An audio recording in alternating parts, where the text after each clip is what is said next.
Hello and welcome back to the Movie Memo Recaps. Today we are going to recap a 2016 movie titled Eliminators. Please be advised that there will be spoilers ahead. The film begins by showing a security guard working at a bank in London. This man was formerly a US federal agent, but to participate in the Witness Protection Program, he had to leave his previous profession and move from America to London. He also changed his real name from Martin Parker to Thomas Mackenzie and now lives with his 8-year-old daughter, Carly. Thomas's daily routine is typical of any parent. He wakes Carly up in the morning, takes her to school, and then returns to work. At work, Thomas spends much of his time in the security post, reading a magazine, and watching CCTV footage. In the evening, Thomas returns home and puts his daughter to bed. However, when Thomas enters the dining room, he sees the reflection of bright headlights shining towards his house. Alarmed, Thomas runs to see who is approaching, but just as Thomas is about to open the door, several masked men burst in and beat him with baseball bats. Not long after, Thomas regains consciousness and immediately questions the 3 robbers who had just attacked him. Eventually, one of the robbers removes his mask and explains that they want a package of cocaine from Thomas's house. However, Thomas denies any knowledge of the cocaine delivery, suggesting they might have the wrong place. But the robbers doubt his claim and threaten to kill Carly. Thomas then asks them to check his name on the electricity bill in the house to convince them further. Finally, when the robbers realize they are at the wrong address, they are stunned. Moreover, they are convinced that Thomas will report them to the police, so they plan to kill Thomas and his family. As the situation worsens, Thomas manages to steal a gun from one of the masked robbers nearby. Without hesitation, he shoots the 3 robbers one by one, stopping their threat. After the situation calms down, Thomas plans to go to the police station to report the attack at his house. Unfortunately, while making the report on his phone, Thomas suddenly passes out due to the severe injuries he sustained during the assault. At the same time, Carly screams for her father, while the sound of police sirens can be heard outside the house. The next day, Thomas wakes up in a hospital with one of his hands cuffed to the side of the bed. Shortly after, a detective inspector named Quinn arrives and informs Thomas that he has been arrested on charges of murdering 3 strangers in his home. The accusation shocks Thomas, who adamantly claims that he killed the 3 robbers in self-defense. Quinn further explains that the robbers could not be identified, indicating that they were illegal immigrants. The detective also reveals that Carly is now in the custody of Child Social Services.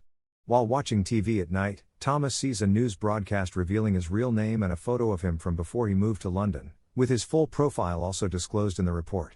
Shortly after, a female nurse enters his hospital room and hands him a phone, saying that his lawyer is on the line. On the phone, Raymond Rowe, an old friend from the federal agency, reveals that he knows Thomas is the person being sought. Ray then informs Thomas that he is on his way to London and will arrive at the hospital in 2 hours. Additionally, Ray mentions that he plans to inform the London police of Thomas' real name, so that he can be released immediately. Knowing this, Thomas quickly asks for a pen and paper to jot down Ray's phone number, but he accidentally drops the pen. This gives him an opportunity to grab a paperclip. Once the police officer and nurse leave his room, Thomas uses the paperclip to easily unlock his handcuffs. After freeing himself, Thomas immediately attacks the police officer stationed outside his room and swiftly disables 2 additional officers guarding the hospital corridor. Elsewhere, a meeting between 2 high-ranking American mafia members and an arms dealer named Cooper takes place in a room. The 2 mafia members appear angry and demand their money back, because the weapons they purchased from Cooper are of poor quality. However, Cooper quickly demonstrates the functionality of the weapons by pointing a gun at the 2 mafia members. The weapon works perfectly, and both mafia members are killed. At the same time, Cooper's assistant, a sadistic-looking woman, enters the room and shows him news about Thomas on her phone. She informs him that Thomas has arrived in the UK. From this conversation, it is revealed that Cooper is Thomas' father-in-law and plans to kill him in order to kidnap Carly, intending to groom her as the future heir to his arms business. Upon learning this, Cooper immediately contacts a notorious hitman in Europe named Bishop to kill Thomas and abduct his granddaughter without harm. With a generous compensation offered, Bishop agrees to the request and begins tracking Thomas' location in London. Meanwhile, Carly is seen being accompanied by a female detective agent named Stacy at a child welfare department. Soon after, Inspector Quinn enters the room and informs Stacy that they will be moving Carly to another location. Shortly after they leave, Thomas arrives and quickly subdues a male receptionist. Based on the information he finds, Thomas learns that his daughter is on the 3rd floor. At the same time, Thomas spots Bishop hacking into a computer in a room and notices a dead man reflected in the glass. Seeing the danger, Thomas immediately runs out of the room. Unfortunately, Bishop also notices this, so he quickly draws his gun and starts searching for Thomas on every floor of the building. It turns out that Thomas returns to the room where he previously saw Bishop and begins checking the computer database for information about Carly. Quickly, Thomas deletes his daughter's data from the computer and destroys Bishop's phone used to hack the system. Afterward, Thomas runs out of the building and gets into a taxi parked outside.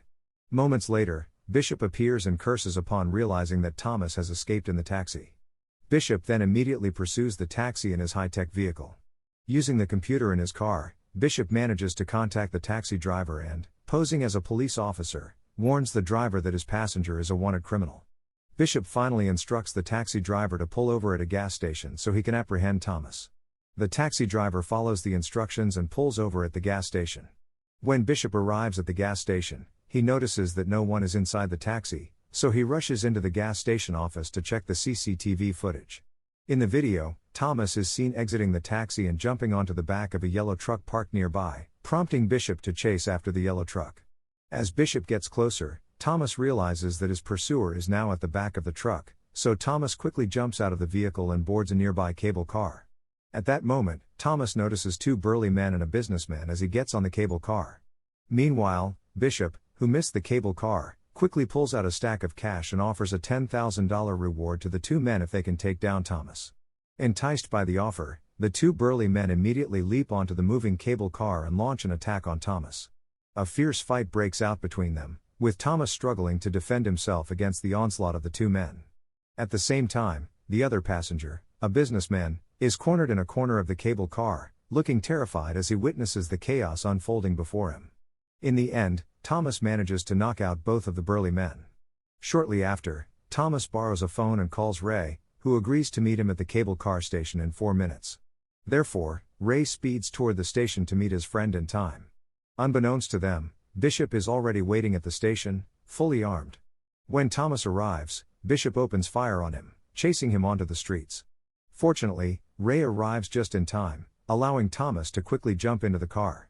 At that moment, Ray realizes that Thomas has been wounded by Bishop's gunfire and takes him to an apartment to treat the gunshot wound. When they arrive at the apartment, Ray receives a call from his superior, who sternly informs him about the danger Thomas is facing. From the conversation, Ray learns that the person targeting Thomas is Bishop, a former member turned extremely dangerous hitman.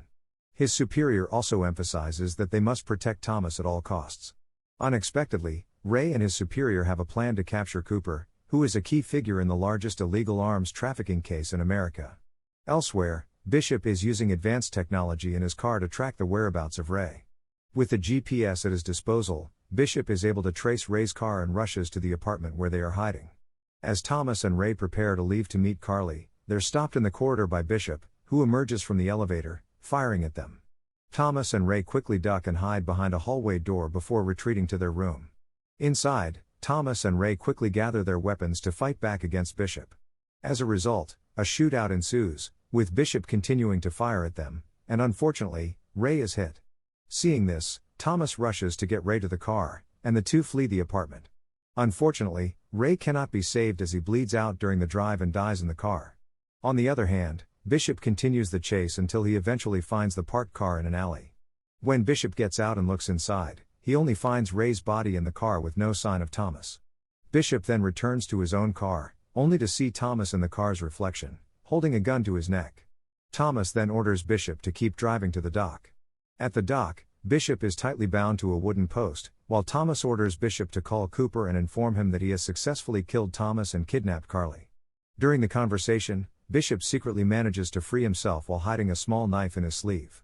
Cautiously, Bishop tries to remain calm and not raise any suspicion during the phone call, waiting for the right moment to use the hidden knife to attack Thomas. A fierce fight breaks out at the dock, with Thomas and Bishop battling with high intensity. They exchange blows and strikes, each trying to overpower the other. However, in the end, Thomas manages to push Bishop forcefully and then kicks him hard, sending him falling into the sea. After ensuring that Bishop is no longer a threat, Thomas quickly gets in a Bishop's car and speeds away, determined to find his daughter as quickly as possible. Elsewhere, Cooper appears to have found Carly's hiding place. With the help of his men, Cooper overpowers the police and Stacy, who are guarding Carly. At that moment, Cooper is seen trying to persuade Carly to come with him. Meanwhile, Thomas, who has also arrived at Carly's hiding place, sees a large number of Cooper's men guarding the area. Determined to save his daughter, Thomas begins taking down Cooper's men one by one as he makes his way toward Carly. However, just as Thomas is about to enter, Bishop reappears, challenging him to a final showdown. A fierce battle ensues between them until Thomas ultimately kills Bishop. Thomas then takes the knife that was used and enters the room where Carly is with Cooper and his assistant. With his gun drawn, Thomas demands that Cooper release Carly. Seeing this, Cooper immediately stands up and tells Thomas to stay calm, as his men have already aimed their guns on Carly. After that, Cooper tries to maintain his composure while Carly looks frightened in the corner of the room. Swiftly, Thomas throws the knife he took earlier, then leaps to grab his gun and fires at Cooper's assistant. The thrown knife strikes Cooper in the stomach, killing him instantly. Carly quickly rushes to Thomas and embraces him tightly, feeling relieved and full of hope. In the end, Thomas successfully saves Carly and they can finally celebrate their newfound happiness, returning to a peaceful and happy life. Thank you for watching. If you are new, don't forget to subscribe for more recaps. Until next time, have a nice day.